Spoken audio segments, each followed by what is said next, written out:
Hey everyone, Stealth Clown here, and what should we play today? Battlefield 3 perhaps with the new maps? Oh, hello. Where did this come from? What could this be? Yes, it is Crysis 1, now available on console. This is of course the PlayStation 3 version, and for those of you who do remember, many years ago Crysis 1 was the be-all and end-all on the PC. Look at these graphics. Oh, look at that, it's so good. Cinematic quality.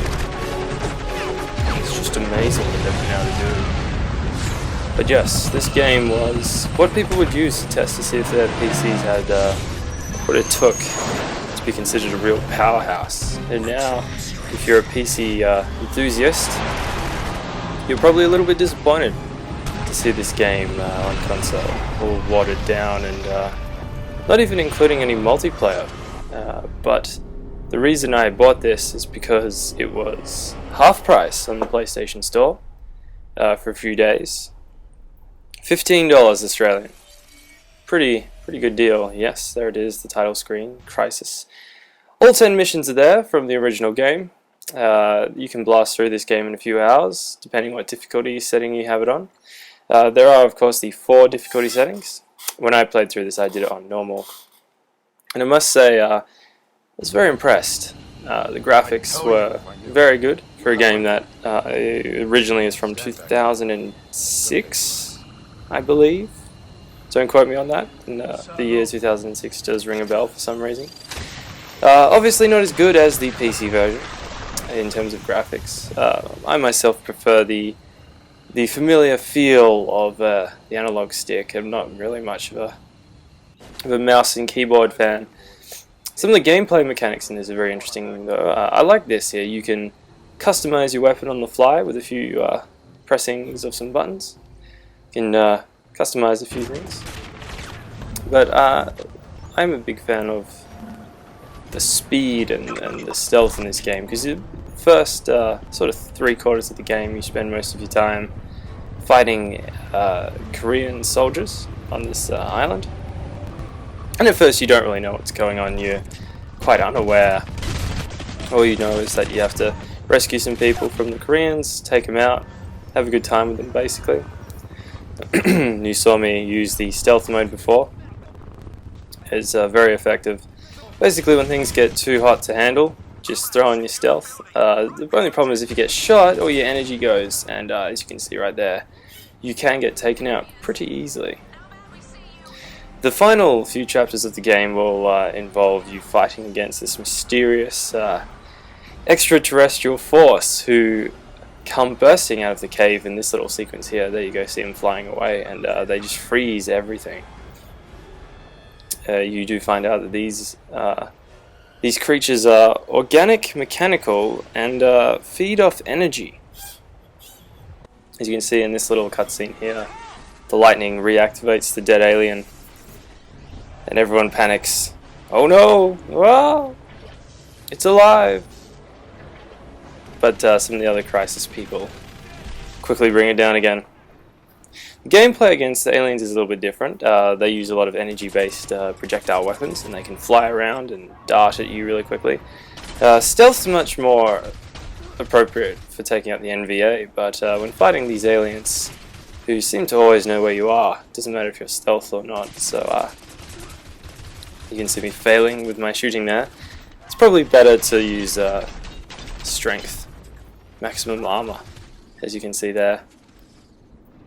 And as I retreat to regain my health and my energy. It's unfortunate that the energy seems to run out a little bit too quickly for my liking. I soon discovered that the best way to fight these little guys, particularly at close quarters, is to use the shotgun. There we go. On the normal difficulty setting, it only takes a couple of bursts from close range to bring them down. The aliens do have a tendency to self-destruct when you kill them, so you might want to be aware of that. If you're like me and you never played the original Crysis on PC, you'll probably be very happy with this budget purchase. I know I certainly was. I mean, I only got it for 50% off, so I was particularly happy. you get good value for money, even with the full price of $30. The AI in this game is very effective. They will shoot other enemies for you quite readily. They will take them out. It's not like one of those games where you have to do all the work yourself, which is very nice.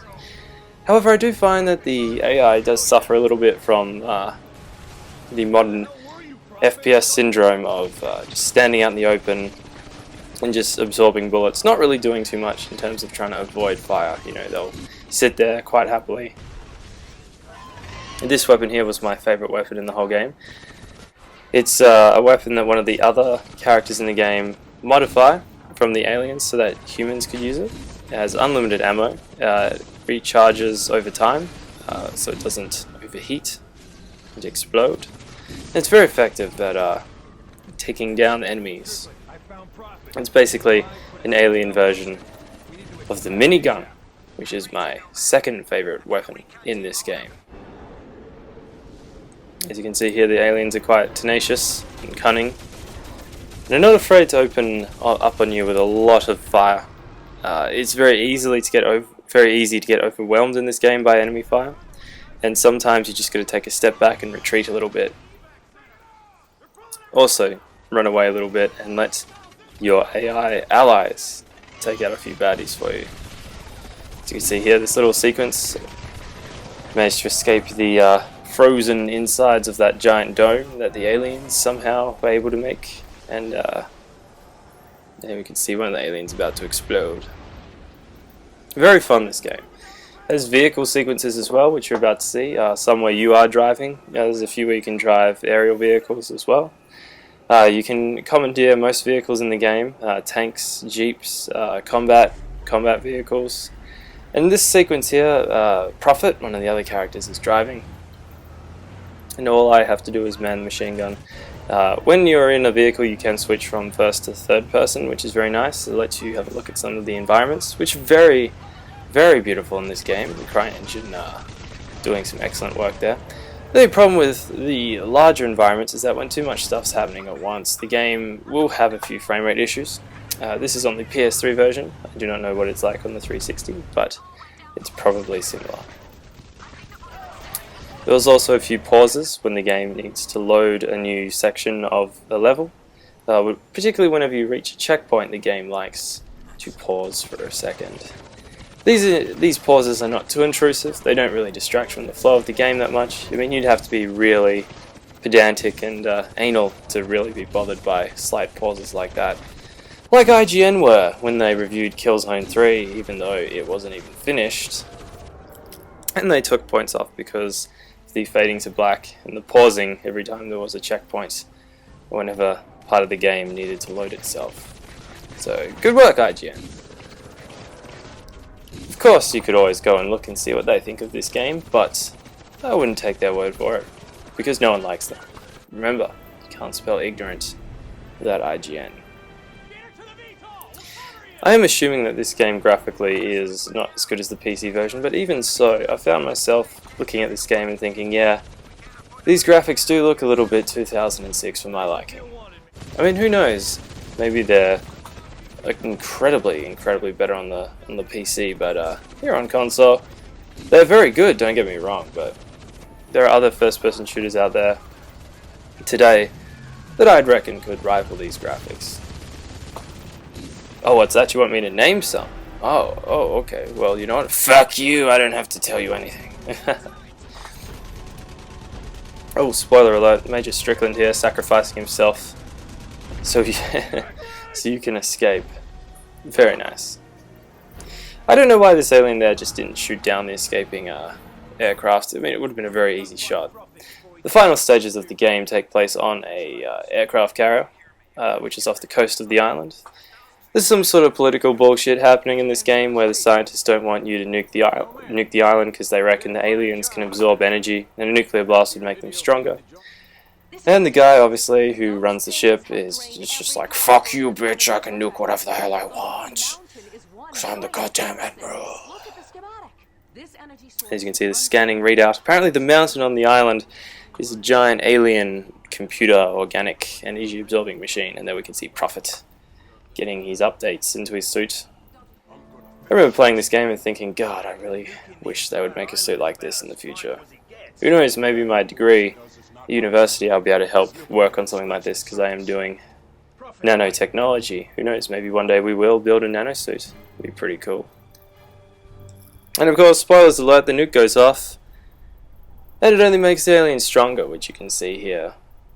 I don't know, but I found the story was good. I mean, it was as compelling as a modern FPS shooter could be, but I did find that at the end the story fell flat a little bit. It just seemed to end way too quickly. And yes, maybe it was leading up into the next game, Crysis Warhead. And I'm unfamiliar with this game, although I am going to be playing Crysis 2 at some point in the future to see what happens there. Apparently that game's quite good. Oh, there you go. The sphere expands. And the aliens are pretty pissed off. The woman's there is having one of her I told you so moments, and the Admiral's just like, fuck you. And here come the aliens, setting up the final climactic battle. Oh shit. The final stages of the game, you fight some giant enemies, some aliens on the boat. Oh my god, look at all those explosions. These big aliens are pretty cool, because when you kill them they explode quite spectacularly. I wouldn't get too close to them though. But anyway, this has been just a basic casual look at Crysis 1 on console. I hope you enjoyed it. I'd recommend you buy it for console just to give it a try. Even if you're on the 360 or the PS3, it doesn't matter. These games look very similar from what I've seen. They play the same, and they should cost the same. I don't know how many Microsoft points they are, but if you convert it to Australian currency, it shouldn't be any more than $30, unless the sale's still on. In which case you can get it for half price, get it for $15, which is an absolute bargain. Be interesting to see where the story picks up for in the second game. I will certainly be looking forward to playing the second game. Maybe I can find it cheap somewhere. But for now, this has been Stealth Clown 000 on Xbox if you want to add me. That's my gamer tag. Or on PlayStation 3, my PSN ID is Bagdog. But until next time, I shall see you later.